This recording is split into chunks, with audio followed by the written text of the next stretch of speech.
l'eau, c'est quoi? L'eau, c'est l'élément, on va dire, fondamental de la vie sur Terre. Et sa molécule, c'est H2O. On en revient un peu au cours de chimie. Quasi tout, tout est composé d'eau. Et vous savez, ce qui est marrant, c'est que l'eau, c'est composé du coup de 2 atomes d'hydrogène et un atome d'oxygène. Et l'atome d'hydrogène, c'est l'atome le plus inflammable qui existe. Et l'oxygène, c'est l'atome qui sert à consumer les flammes. Et c'est bizarre qu'ensemble, elles forment l'eau. Mais on va dire dans ce mélange, il manque quelque chose. En fait, si on met l'hydrogène et l'eau et qu'on donne une petite étincelle, ça va créer une explosion. Et en fait, on va dire les cendres de cette explosion-là, ben, ça sera l'eau.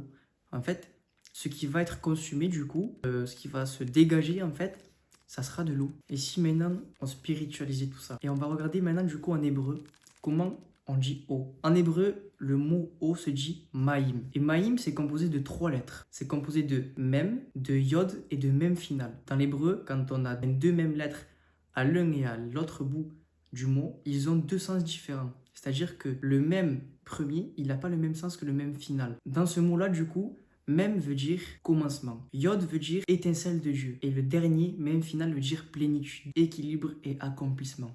C'est-à-dire que dans le premier même, on va un peu se rappeler de l'hydrogène. C'est-à-dire que l'hydrogène, c'est le premier élément, c'est le premier atome de l'univers. C'est-à-dire que c'est par lui que commencent tous les atomes. Yod, c'est l'étincelle de Dieu, c'est la main de Dieu sur cette œuvre-là. Et le dernier même, c'est l'accomplissement, c'est l'équilibre et la fin. C'est-à-dire que ensemble, l'eau se forme. Mais du coup, si on faisait un mélange et qu'on mettait l'hydrogène et qu'on mettait l'oxygène d'un côté, et qu'on mélangeait, mais par contre qu'on mettait pas d'étincelle, qu'est-ce que ça produirait? Ben, ça produirait rien du tout.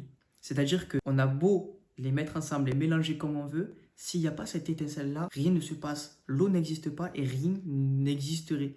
Ni d'étincelle, ni d'explosion, ni de rien du tout. Rien ne se produirait. C'est-à-dire que tu as tout pour former de l'eau, tout pour former de la vie, mais comme il n'y a pas cette étincelle-là, rien ne se passe. Peut-être que toi, tu te dis que peut-être que tu as tout dans ta vie. Peut-être que tu te dis, ben, pour moi, j'ai tout. Pour moi, ça y est, ma vie est faite. J'ai mon travail, j'ai ma maison, j'ai ma femme, j'ai tout pour vivre. Mais il manque quelque chose pour avoir la réelle vie. Il manque Dieu. En fait, dans ton mélange, tu as oublié de mettre Dieu. Donc, du coup, Dieu n'a pas pu mettre cette étincelle-là et former la réelle vie. Dans Jean 4, 14, Jésus va dire, « Mais celui qui boira de l'eau que je lui donnerai n'aura jamais soif, et l'eau que je lui donnerai deviendra en lui une source d'eau qui jaillira jusqu'à la vie éternelle. » Sois béni.